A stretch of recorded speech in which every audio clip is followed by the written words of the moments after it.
Assalamualaikum warahmatullahi wabarakatuh. Apa khabar sahabat-sahabat semua?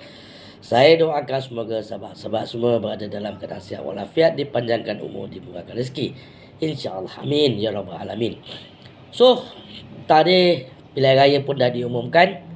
DUN pun telah dibubarkan. Kempen pun hari-hari berjalan seperti biasa. Berjalan lancar.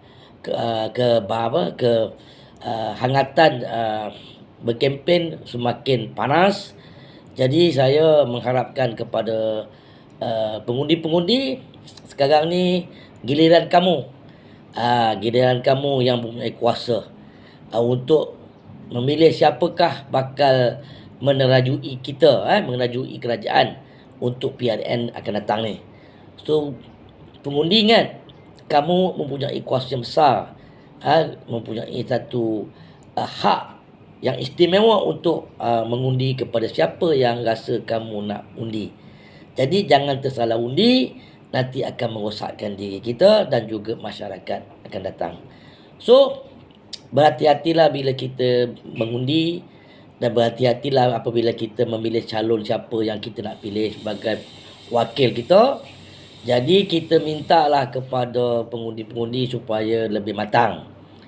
Dan saya merayu kepada semua pengundi-pengundi di PRN akan datang ni di 6 buah negeri terutama bangsa kita Melayu, biarlah kita beramai-ramai keluar kali ni mengundi.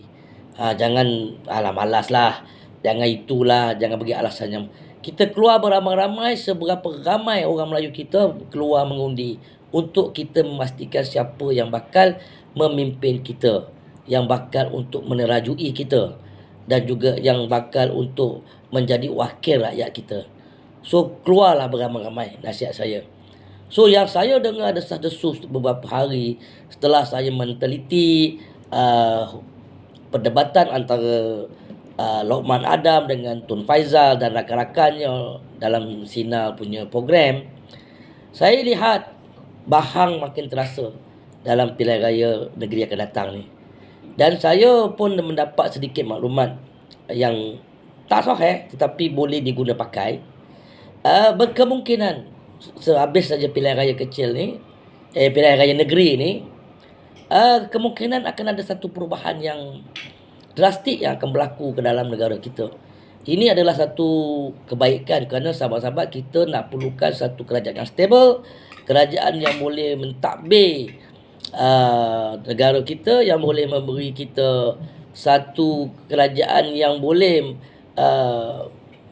membangunkan negara kita dengan memperbaiki balik ekonomi kita yang sekarang merundum jatuh, dengan mata wang kita yang teruk jatuh, sahabat-sahabat.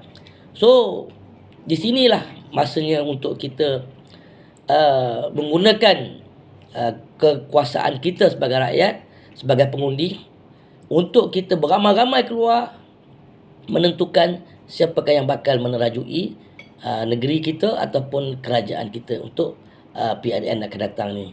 So, sahabat-sahabat, saya harap kita jangan leka, jangan lalai dengan nyanyian-nyanyian orang-orang politik yang mana kita dah lihat sekarang. Kita mempunyai pakar formula sebelum ni, pakar formula kita pun gagal. Kita mempunyai seorang yang berjanji untuk menurunkan harga minyak, tapi sampai sekarang pun gagal dengan beribu-ribu alasan. Sedangkan sepatutnya dia pernah menjadi seorang kerajaan, dia dah tahu untuk menurunkan harga minyak ni dia akan bergantung kepada minyak dunia. Dan mereka tidak boleh seronok-seronok, hari ni saya jadi Perdana Menteri, bagi saya 24 jam minyak turun. Sampai sekarang dia tak turun dan alasan dia disebabkan oleh negara-negara Amerika, permasalahan ekonomi. Bermakna itu dia saja nak bagi kita alasan-alasan yang supaya rakyat boleh terima. Sedangkan mereka dah tahu dan mereka tak perlu berjanji. Bila hari saya menang besok minyak turun, tak perlu janji sebab dia tahu minyak bukan kuasa kita. Minyak ni melibatkan dunia yang menentukan turun naiknya harga minyak ni. Tapi subsidi pun ada part yang kita boleh bantu rakyat dengan subsidi, dengan keuntungan-keuntungan daripada keuntungan kita punya minyak. Tapi apa yang berlaku sekarang ni dah tak ada apa yang dijanjikan. Jadi bukan nak kempen untuk menolak sesiapa, Tapi untuk kita menyedarkan pada masyarakat dan rakyat juga pengundi supaya kita jangan lagi dinyanyi-nyanyikan ataupun dimomok-momokkan oleh orang-orang politik. Sekarang ni kita supaya kita sekarang ni jadi supaya lebih matang lagi sahabat-sahabat. Lebih matang lagi, kita lebih peka lagi untuk kita memilih siapa yang bakal untuk kita memilih. Jadi jangan lupa, saya nasihatkan sekali lagi kepada semua masyarakat Melayu, kalau boleh keluarlah seberapa ramai pun. Keluarlah seberapa ramai pun. Untuk kita cukupkan peratus mengundi itu tinggi. Supaya kita dapat membentuk satu kerajaan yang stable, kerajaan yang berteraskan kepada perlembagaan yang sedia ada.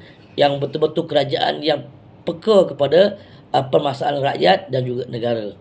Jadi kita jangan lupa sahabat-sahabat.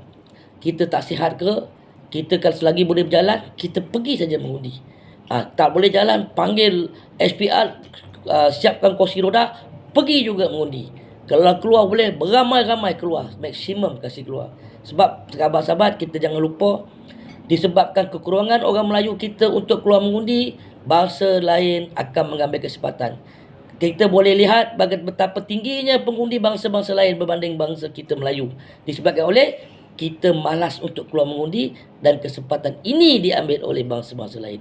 Bila mereka mempunyai kuasa, mereka mempunyai hak, di situlah berlakunya dalam keadaan kerajaan sekarang ni. Walaupun kita lihat Perdana Menteri kita Melayu, tetapi bila-bila dia boleh jatuh disebabkan oleh kekuatan bangsa-bangsa lain di dalam kerajaan. Faham? DAP mempunyai 40 kursi. Kalau dia keluar saja 20 kursi, tergolek kerajaan. Di situ kekuasaan DAP. So, kalau boleh sahabat-sahabat, ini bukan resis, ini bukan perkauman, tapi ini untuk menentukan masa depan bangsa kita. So, beramai-ramailah kita keluar. Beramai-ramailah kita keluar. Sebab ramai yang boleh orang Melayu kita, bangsa kita, supaya mengundi, supaya peratusan lebih tinggi lagi berbanding dengan peratusan yang lepas-lepas. So, saya mengharap kepada semua pengundi supaya lebih berhati-hati, supaya lebih matang, dan supaya dapat melihat kebenaran dan kebatilan, supaya kita tidak tertipu untuk masa-masa akan datang. InsyaAllah sahabat-sahabat, kalau tidak ada apa-apa halangan melintang, kita akan jumpa lagi di lain video saya. So, ini saya nasihatkan, apa yang saya katakan tadi, berkemungkinan lepas pilihan raya negeri ini, sekiranya sesuatu berlaku, katalah Perikatan Nasional dapat memerintah 6 negeri ataupun 5 negeri, maka lepas itu ada satu perubahan besar akan berlaku.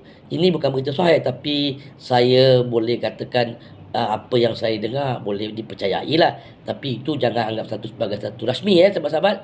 Tapi yang kami sebagai orang politik dapat rasakan akan ada satu perubahan besar untuk kerajaan kita akan datang. InsyaAllah kita doakan semoga kita mendapat satu kerajaan yang baik, kerajaan yang betul-betul telus, kerajaan yang betul fikirkan kepada ekonomi negara dan juga permasalahan rakyat yang sekarang ni sedang sengsara. So, itu saja saya doakan, semoga sahabat-sahabat sentiasa dilindungi Allah Taala. So, akhir sekali wabillahi taufiq wa hidayah. Wassalamualaikum warahmatullahi wabarakatuh.